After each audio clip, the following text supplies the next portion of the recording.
2 گولیاں لگی ہیں جو سینے پہ اور سر پہ ہے، اور سینے پہ اور سر پہ لانگ رینج شوٹنگ سے نہیں لگ سکتی، اگر لگتی تو 10-20 لگتی، نمبر 1۔ اس کے بعد جو کہانی رسائی گئی وہ کہانی یہ تھی کہ جی کڈنیپنگ ہوئی کہ ایک بچے کی، اور اس بچے کی اس گاڑی میں موجودگی اس کے ریلیٹڈ اس گاڑی کو تعقب کیا، اس کو روکا، اس پہ گولیاں چلی۔ تو اگر بچہ گاڑی میں موجود تھا تو کیا دنیا کی کوئی بدترین پولیس بھی کھلے عام گولیاں چلائے گی اگر اس گاڑی کے اندر کوئی موجود تھا بچہ؟ آپ ٹائر پہ گولیاں چلاتے، گاڑی پھر بھی نہیں رکتی تو آپ ڈرائیور کو گولی مارتے، لیکن اس گاڑی کے اندر صرف کولڈ پلانڈ بروٹل مرڈر، قتل صرف ارشد شریف کا ہوا ہے، کسی اور کا نہیں ہوا۔ جو خرم نامی شخص اور وقار نامی شخص آ رہے ہیں، یہ میرا اور آپ کا بس کا کام نہیں ہے، نہ پاکستان میں کسی اور سیاسی شخصیت کا کام ہو کہ وہ کینیا کے شہر میں اس سے 2 گھنٹے دور ایک فارم ہاؤس ارینج کرے، اس فارم ہاؤس میں اس کو چھپائے، اور فارم ہاؤس میں چھپانے کے بعد دنیا میں کسی کو پتہ نہ ہو اور یہ حادثہ پیش آئے۔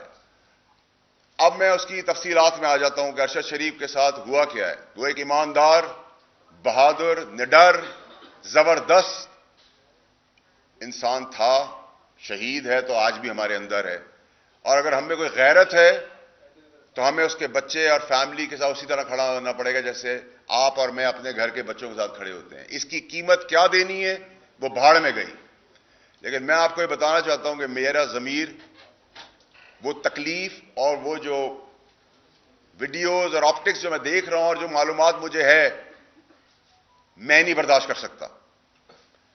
اور میں یہ نہیں کہوں گا کہ میں نے ویڈیو بنا کے نام دے دیے ان لوگوں کے، میں نے ویڈیو بھی بنائی ہے، نام بھی دے دیے ہیں، انٹرنیشنلی بھی دے دیے ہیں، لوکلی بھی دے دیے ہیں، اور مجھے کچھ ہوا اور میں مارا گیا تو اللہ نے مجھے طاقت دی ہے دولت کی، میں ملینز آف ڈالرز خرچ کر چکا ہوں۔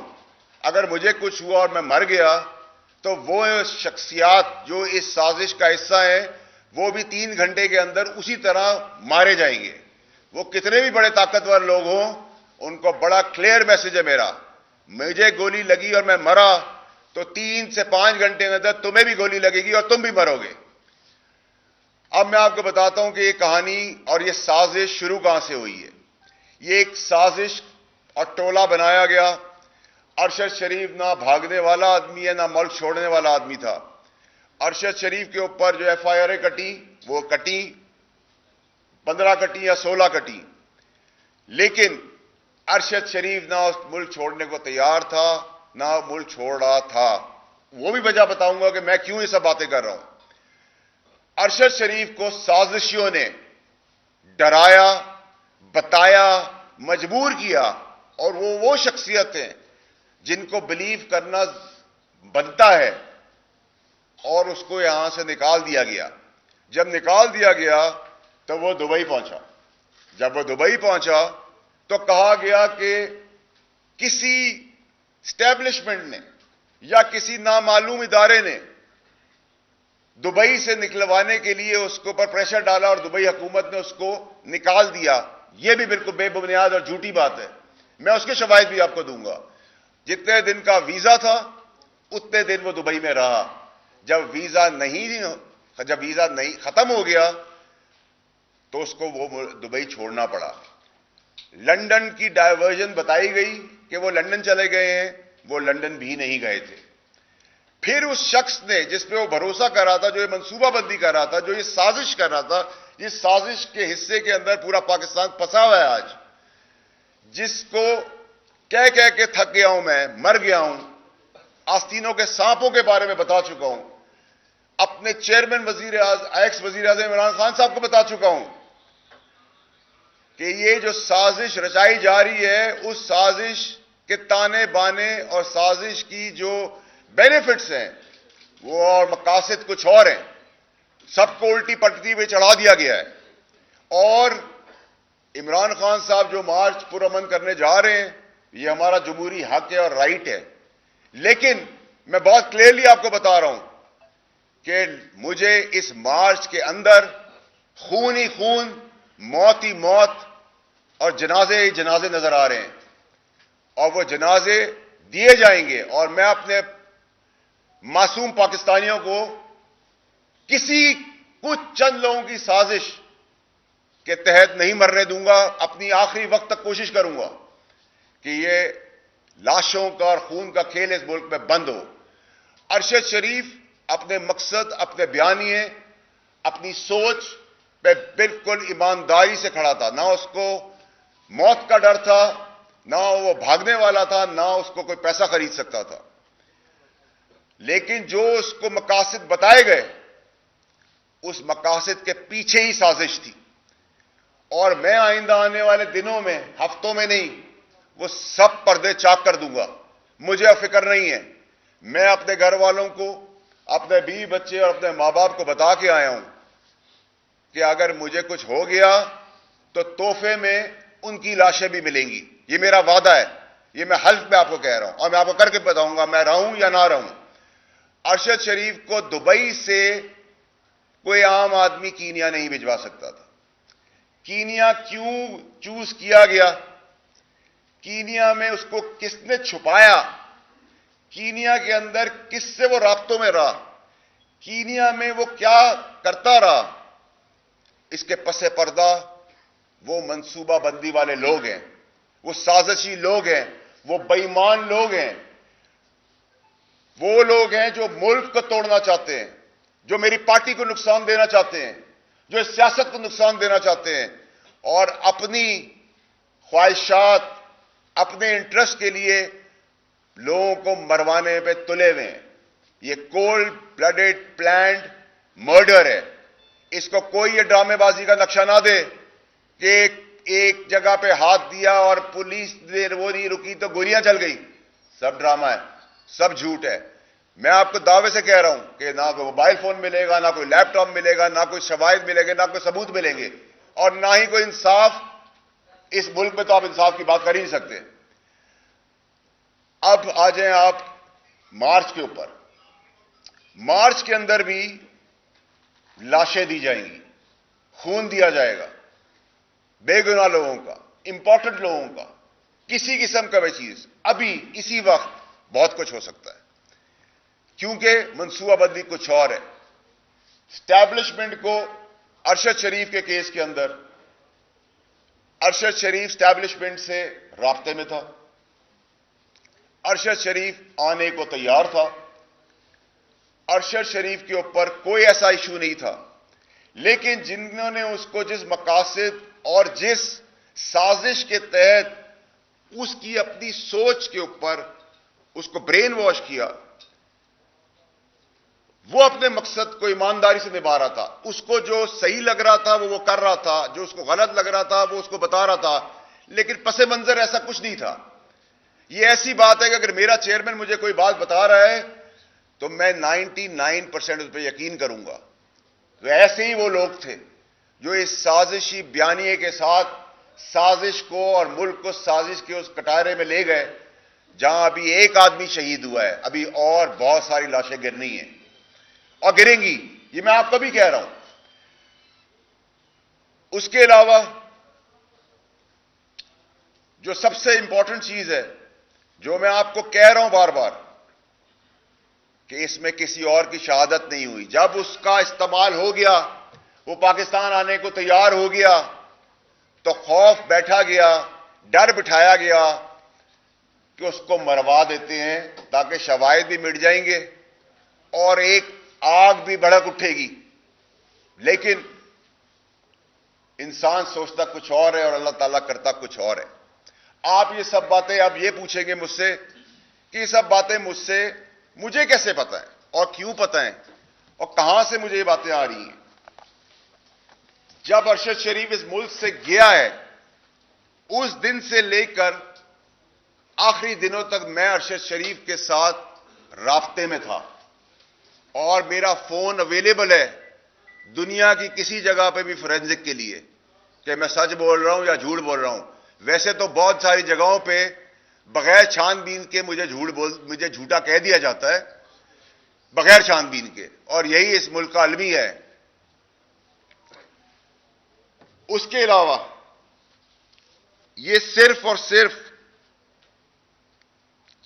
ایک اور چیز تک نہیں ہے، یہ جو پوری کہانی ہے، اس کہانی کے مقاصد ابھی پورے حاصل نہیں ہوئے ہیں۔ اس کے مقاصد میں ہم جو ایک جائز مارچ کرنے کی، پرامن کی بات کر رہے ہیں، جو مہذب ممالک میں ہوتا ہے، لیکن اس مارچ کے نیریٹو کی آڑ میں جو ایکچوئل سازش رچائی گئی ہے، جو ایکچوئل گیم کھیلی جا رہی ہے، جو چھپن چھپائی کا کھیل چل رہا ہے، اللہ کا احسان ہے میں اس کاروباری گھر سے ہوں جس کے تعلقات بینک کے پریزیڈنٹ سے لے کر، اداروں سے لے کے، محکموں سے لے کر، پاکستان اور انٹرنیشنلی بھی کنیکٹڈ ہوں۔ میں کوئی سڑک پہ چلتا ہوا آدمی نہیں ہوں، یا سیاست میں آ کے دو پیسے کما کے بات کرنے والا آدمی نہیں ہوں۔ میرا فون فورینزک کے لیے تیار ہے۔ میں ارشد شریف کے ساتھ کانٹیکٹ میں تھا، ارشد شریف میرے ساتھ کانٹیکٹ میں تھا۔ اس کی گواہی ARY کے کچھ لوگ، اگر ان کو اپنی زندگی کا ڈر و خوف نہیں آ تو وہ بھی دیں گے، کیونکہ ان میں سے بھی میرے کچھ دوست ہیں۔ لیکن جو میں بار بار کہہ رہا ہوں پاکستانیوں کو، کہ یہ جو نیریٹو چلا رہے ہیں، یہ جو سازش ہے، یہ جو سازش پاکستان کے ساتھ ہو رہی ہے، اس کے پلیئرز پاکستان کے اندر موجود ہیں اور پاکستان سے انٹرنیشنلی کنیکٹڈ ہے۔ لیکن یہ وہ سازش نہیں ہے جو سازش میں اور آپ ایس پاکستانی سمجھ رہے ہیں۔ میں پھر آپ کو بتانا چاہتا ہوں کہ ارشد شریف کا قتل ہوا ہے۔ فورینزک کیا بتاتی ہے؟ یہاں تو بہت سارے فورینزک چینج بھی ہو جاتے ہیں، شواہد بھی چینج ہو جاتے ہیں، اور وہاں سے تو شواہد مٹ کے آئے ہیں، کیونکہ میرا بھائی ہے، میرا دوست ہے، میرا میزبان ہے، میرا اس کا گھر کا تعلق تھا، کہ جس تکلیف میں جب وہ یہاں سے نکلا تو اس ٹائم پہ بھی اس کا بھروسہ مجھ پہ تھا، اور میں اس کے لیے اتنا ہی پریشان تھا اور اپنی مدد اور کوشش کر رہا تھا، اور کوئی خطرہ اس کو کسی قسم کا یہاں سے نہیں تھا۔ یہاں کی اسٹیبلشمنٹ جس کا ہم روز نعرہ دیتے ہیں اور بات کرتے ہیں، اس کا ارشد شریف کے ساتھ ایک پازیٹو تعلق تھا، وہ رابطے میں تھے، اور میں اس رابطوں کے حصوں کا حصہ بھی ہوں، کیونکہ میں اور باقی جگہوں پہ بھی اپنی پارٹی، اپنے چیئرمین، اپنے ملک اور اس کی سیاست کے اندر جو کردار چھوٹا موٹا ادا کر سکتا ہوں وہ بھی کر رہا ہوں، اور رات کے اندھیرے میں نہیں کر رہا۔ عمران خان صاحب کو بھی اس بات کا پتہ ہے، جن سے ملتا ہوں ان کو بھی پتہ ہے، جن سے بات کرتا ہوں، سرعام کرتا ہوں، کسی کے باپ سے نہیں میں ڈرتا۔ اور جو طاقتور شخصیات اس سازش کا حصہ ہیں وہ مجھ سے دور نہیں ہیں، اور میں صرف زبانی نہیں بتاؤں گا، میں پھر جب بتانے پہ آؤں گا تو اس ملک کا نظام، اس ملک کا ریولوشن جو میرے چیئرمین عمران خان نے مجھے سکھایا ہے کہ حق اور سچ پہ کھڑے ہو، تو میں آج حق اور سچ پہ ارشد شریف کے ساتھ کھڑا ہوں اور کھڑا رہوں گا، اور ان پاکستانیوں کے ساتھ بھی کھڑا رہوں گا جو اگلے کچھ دنوں میں مرنے والے ہیں۔ وہ کسی کے باپ ہیں، کسی کے بچے ہیں، کسی کے بھائی ہیں، کسی کے بیٹے ہیں، اور ان میں سے ہم سب میں سے بھی وہ لوگ ہو سکتے ہیں۔ امپورٹنٹ شخصیات اور کئی لاشیں آئندہ آنے والے دنوں میں گرنے والی ہیں۔ وہ مارچ کی آڑ میں گریں گی، وہ اس سے پہلے گریں گی، کیونکہ اس کو ڈائیورٹ کرنا ہے، ایک ایسے کیوس تک لے جانا ہے کہ ہمیں لگے کہ کالے کو ہم سفید دیکھنا شروع ہو جائیں۔ کالا کالا ہے، سفید سفید ہے، پاکستانی قوم کالے کو سفید مان گئی ہے، اور میں یہ چیز برداشت نہیں کر سکتا، اور لوگوں کو پتہ ہے، اور میرے سارے تمام میڈیا کے بہت پرانے دوست بھی یہاں بیٹھے ہوئے ہیں، ان کو پتہ ہے میں دوستی اور دشمنی آخری وقت تک نبھانا جانتا ہوں۔ میں اللہ تعالیٰ کے علاوہ نہ کسی کے باپ سے ڈرا ہوں، نہ ڈروں گا۔ نہ جھکا تھا نہ کبھی جھکوں گا. میں پھر وارن کر رہا ہوں اپنے پاکستانیوں کو کہ ہر چیز پہ لبیک کہیں. بے گناہ ذلیل بے وجہ موت نہ مریں کسی اور کے لیے. وہ کسی اور کو بھی آنے والے دنوں میں بتاؤں گا. اور جو ارشد شریف کی باتیں میں نے آپ کو بتائی ہیں اس میں سے انشاءاللہ اللہ کے حکم سے 95% to 98% باتیں سچ نکلیں گی آپ کو. آج سے آگے میں اس ماں کو کیسے جواب دوں جس کا بیٹا شہید ہوا ہے؟ اس بیٹی کو کیسے جواب دوں؟ اس بیٹے کو کیسے جواب دوں؟ وہ خود گھر میں اکیلا کمانے والا تھا. ہم اس کے لیے بھی آگے بڑھیں گے اپنے بھائی کے لیے. خیرات میں نہیں, ہمارا سگا بھائی ہے, وہ سگے بھائیوں جیسا ہے. کریں گے اس کے لیے, کروائیں گے, جتنا آگے بڑھ سکتے بڑھیں گے. لیکن جہاں تک کمیشن کی بات ہے, یہاں کمیشن لینے والا ہی کمیشن ہوتا ہے. اور جو باتیں میں آپ سے کر رہا ہوں اس پہ اگر آپ کے کوئی سوالات ہیں. یہ بتائیں فیصل بھائی کہ آپ کی